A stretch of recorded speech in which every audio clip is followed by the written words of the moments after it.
Nagliwanag daw ang mga mata ng ating kababayan at academic fellow ngayon sa Montana, USA na si Robbie Kate. Nitong weekend kasi ito ang kanyang nasaksihan. Tila nagsasayaw ang pink at green na liwanag sa madilim na kalangitan. Ang Aurora Borealis o Northern Lights. Lahat kami parang first time namin makita yung Aurora Borealis. Nag-hike kami for around 30 minutes para lang siyang white smoke. Pero nung paakyat na kami, unti-unti namin nakikita yung purple, red, blue, yellow, and even green. Sino nga bang hindi mamamangha sa makukulay na liwanag na dulot ng Aurora Borealis or Northern Star? Kamakailan ay namataan ang Aurora Borealis sa mga bansang gaya ng USA, Canada, Mexico, Scotland at Switzerland. Marami ang natuwa at namangha sa kagandahan nito. Sabi ng mga nakasaksi, hindi daw pangkaraniwan nito dahil karaniwang namamataan lamang ang Aurora Borealis sa mga bansang malapit sa North Pole. Expect kasi normally sa Iceland or Norway, dito sa Switzerland, parang ngayon ko lang siya nakita. Gaya ng Norway, Iceland, Sweden at Finland. Madalas na nakikita sa mga bansang ito ang Aurora Borealis dahil ayon sa mga sayantipiko, mas manipis daw ang radiation belt sa North Pole samantalang makapal naman ang sa equator. Are protected by radiation belt. It's a donut shape kung saan mas makapal sa bandang equator. Mas manipis kasi ito pagdating doon sa north at saka sa south. Kaya malimit na ang mga yan ay makikita natin sa bandang matataas na latitude. Ang radiation belt na tinutukoy nila ay walang iba kundi ang electromagnetic shield ng mundo na nanggagaling sa Earth core at nagsisilbing proteksyon laban sa mapaminsalang init ng araw at sunstorm. Ano nga ba ang electromagnetic shield? Ang mundo mayroong tinataglay na electromagnetic shield. Itong electromagnetic shield na ito, galing po ito sa core ng Earth. At itong electromagnetic shield na ito na galing dun sa core ng Earth, ang nagsisilbing shield ng mundo laban sa init ng araw at saka dun sa heat storm.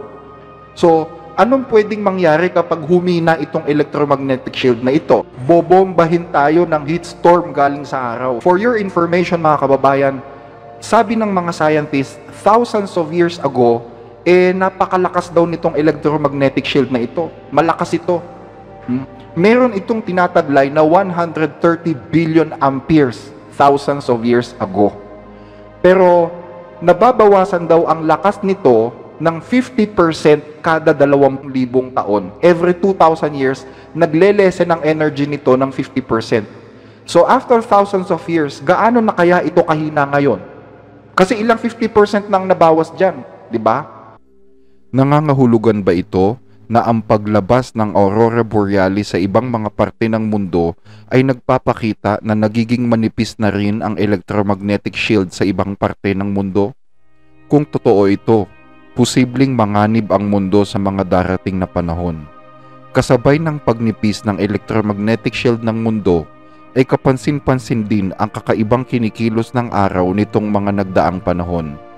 Ayon sa isang bagong artikulo na inilabas sa Wikipedia, a series of powerful solar storm with intense to extreme solar flare and geomagnetic storm components have been ongoing since May 10, 2024 during solar cycle 25. The geomagnetic storm was the most powerful to affect Earth since October 2003 and produced aurorae at far lower latitude than usual in both the northern and southern hemisphere. Anong ibig sabihin nito?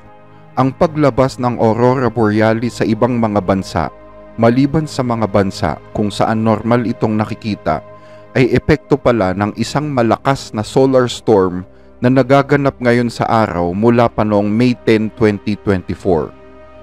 For the first time in nearly 2 decades, a major solar storm is giving people around the world a chance to see a spectacular light show. The northern lights, usually only visible near the Arctic Circle, could be visible as far south as Alabama, but the storm could also bring some problems, potentially interfering with satellite communications, GPS, potentially even power grids. So what is the solar storm exactly? Well, it's called a severe geomagnetic storm, and it's caused by massive solar flares, plasma ejections from the sun, slamming into the Earth's magnetic field. Kung magpapatuloy ang pagnipis ng ating electromagnetic shield at ang madalas na sunstorm, magiging madalas din ang paglitaw ng aurora borealis sa iba't ibang panig ng mundo.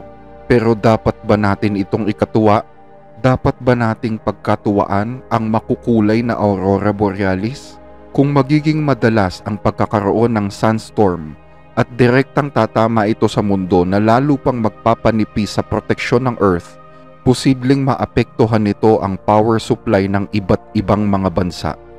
Mapapadalas ang brownout dahil wawasakin ito ang mga power grid. Hindi kaya ito rin ang dahilan ng madalas na power interruption ngayon sa Pilipinas sa kasagsagan ng tag-init?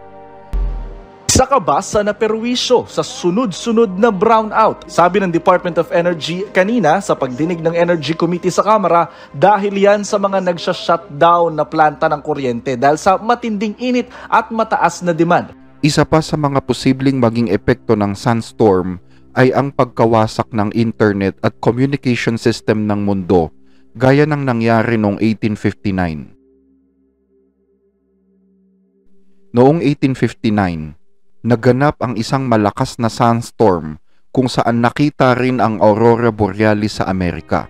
Paglipas ng ilang araw, nagloko ang communication line at nag-blackout sa ilang mga bansa. 17 hours later, the night sky in North America lit up like the day. Aurora borealis, typically seen near the North Pole, were visible in Miami and Cuba and as far south as Colombia. In the southern hemisphere, aurora australis were visible north of Brisbane. A few hours later, on September 2nd, the most powerful solar storm ever recorded crashed into the Earth's atmosphere. Our magnetic field was immediately overpowered and created chaos around the world. Telegraph lines were shorting out in Europe and North America. Equipment was throwing sparks and some burst into flames. Telegraph operators were burned or jolted with electric shocks. The word went out to telegraph operators to shut down the equipment, and they did, but even disconnected from their power supplies, everything still worked. In fact, telegraphs were more powerful than ever. Nobody had ever seen anything like this before. This became known as the Carrington event. And at the time, scientists thought this was a unique phenomenon. It's happened before, it's happened since, and it will happen again. And when it does, it could be the worst natural disaster in human history. Ang mga pangyayaring ito ang pinangangambahan ng mga sayantipiko kung bakit may ilang mga panukala na kontrolin ang pagpasok ng sikat ng araw sa ating mundo. Ilan lamang yan sa mga desperadong hakbang na naiisip ng gobyerno at ng mga sayantipiko upang maiwasan ang matinding trahedya na pwedeng mangyari kapag nagpatuloy ang patinding init na ibinubuga ng araw.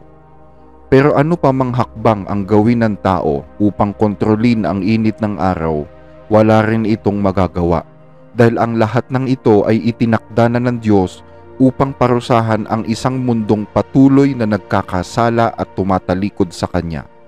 As the earth approaches to its end, lalo pang titindi ang init ng araw hanggang sa dumating ang isa sa mga salot na itinakda ng propesiya.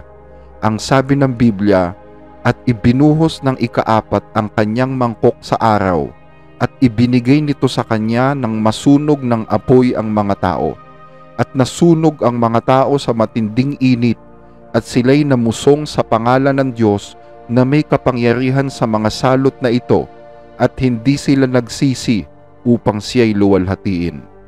Ang tanong, ano ang dapat nating gawin?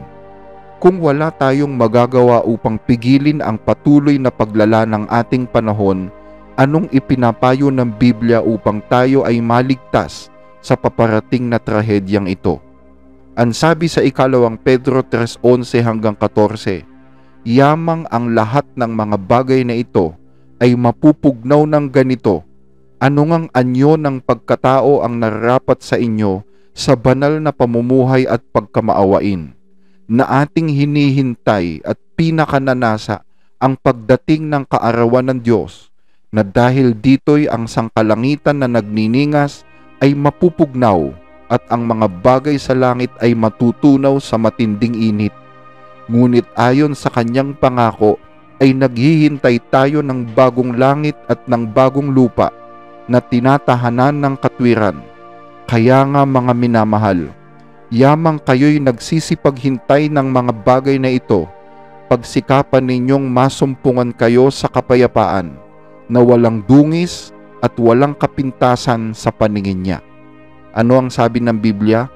Pagsikapan ninyong masumpungan kayo sa kapayapaan. Anong klaseng kapayapaan ito? Ito ang kapayapaan natin sa Diyos. We have to maintain our peace with God. Dapat wala tayong anumang atraso sa mata ng Diyos. Walang dungis o kapintasan sa paningin niya habang hinihintay ang pagdating ng kanyang anak. Posible ba ito? Maraming nagsasabi na imposible daw na maging perpekto sa mata ng Diyos. Pero bakit sasabihin ito ng Diyos kung imposible palang magawa ng tao? Walang imposible kung ikaw ay na kay Kristo. As long as nabubuhay sa puso mo si Kristo, walang bagay na hindi mo magagawa. Filipos 4:13, lahat ng mga bagay ay aking magagawa doon sa nagpapalakas sa akin.